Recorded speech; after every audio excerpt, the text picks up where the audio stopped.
Well, let's go to Mark, who's on the line in Colorado Springs, Colorado. Mark, you're on the Ken Coleman Show. Ken, great talking to you. Great to talk to you, sir. So I'm at a point in my career where I feel like I'm stuck. And I'm going to college right now, and they're actually paying 100% tuition for it. Wow. But I'm so burnt out. Yeah. I'm so burnt out in the position that I'm in that I almost feel like I should go somewhere else and just, I don't want to go into debt for a student loan, but I have a year left, so it wouldn't be too much. Okay, hold on a second. Hold on a second, Mark. Now, Mark, you know I care about you, right? Yes, sir. All right, so I'm going to shoot really straight. This is insane. You can do this for one more year. I don't care how burned out you are. You can do this. Now, let me just put some reason next to my emotion, okay? All right. Why are you in college? Why are you pursuing that degree? What is the goal? What's this degree going to help you do? Get an engineering position. Get a what? Engineering. Oh, okay. Mechanical engineer. Great. Is that what you want to do with the rest of your life? Or at least it's the next big step? Next big step for sure, yeah. Yeah, so it gets you way down the path, doesn't it? Yeah. Yeah. And they're paying for your college, man. 100%. And we've got people coming out of college in the next month or two. They're going to be $80,000 to $120,000 in debt, and they're going to have to get a job that they're overqualified for. And you're calling me going, hey, Ken, I'm really burned out, and they're paying for my college, and I only got a year left, and I just feel like I got to leave because I'm so burned out. Are you hearing yourself? Now that you put it like that, yeah. Yeah, it's a little silly, don't you think? Oh, come on, man. Come on. Now, listen. Work. Come on. Listen, I got one more thing to push you on.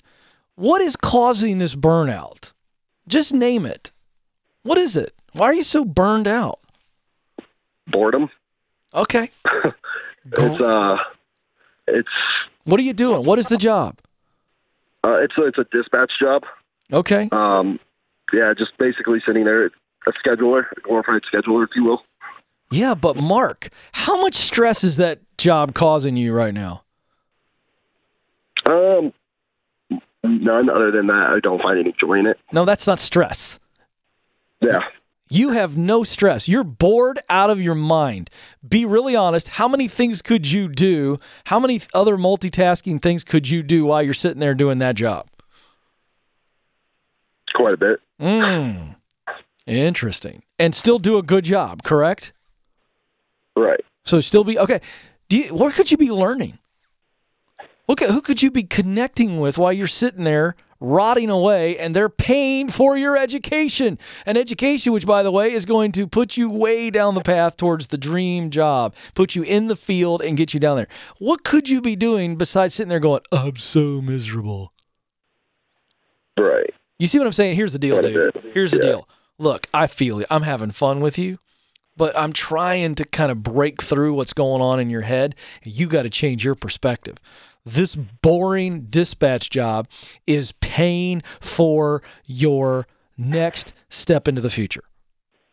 Why in the world would you quit that job and spend money you don't need to spend for 1 year just so you're not bored? Hey, come up with a hobby at night.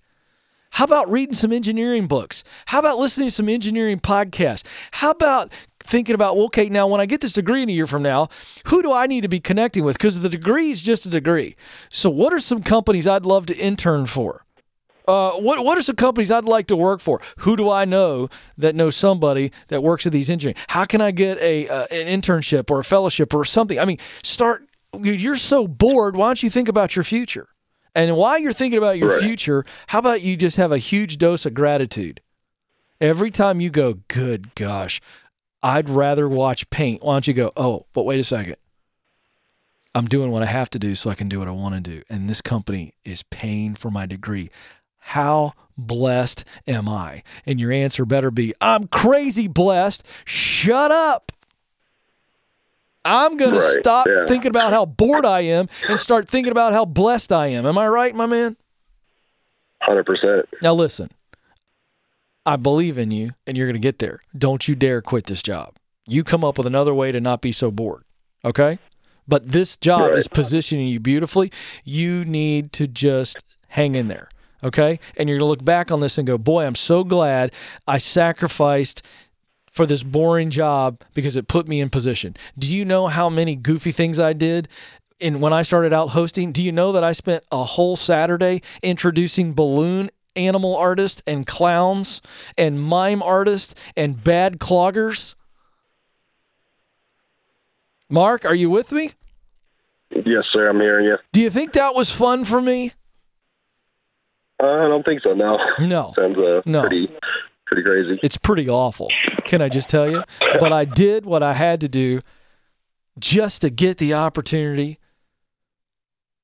to do what I wanted to do. So in my situation, when I tell that story about the Saturday, can I tell you something, folks? I started at 11 a.m.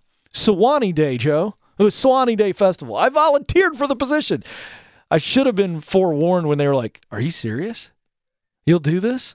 It probably should have been a clue. But I was just trying to do anything I could. And let me tell you where I was at the end of the day. Mark and everybody else that's in that position. I got off the stage at 9:45, Joe, and I went home. I hadn't seen my wife and kids all day other than they came to Sewanee Day for about 30 minutes, and I waved at them and got to kiss them all, and then they were gone. The kids were little.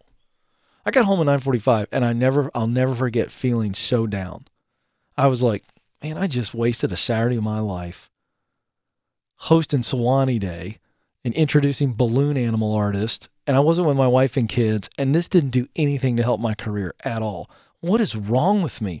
Dude, you're a delusional failure. Let me tell you, folks, that's what I felt. And I slept on it. And the next morning I woke up, and you know what I realized that day was about? It wasn't about opportunity. It wasn't about experience. That was about me swallowing my pride and re-upping to say, keep moving forward. Keep putting yourself in proximity. Nothing is above you, pal. Nothing. So I was able to swallow my pride that day. And that was huge for me on the journey. Swallow your pride.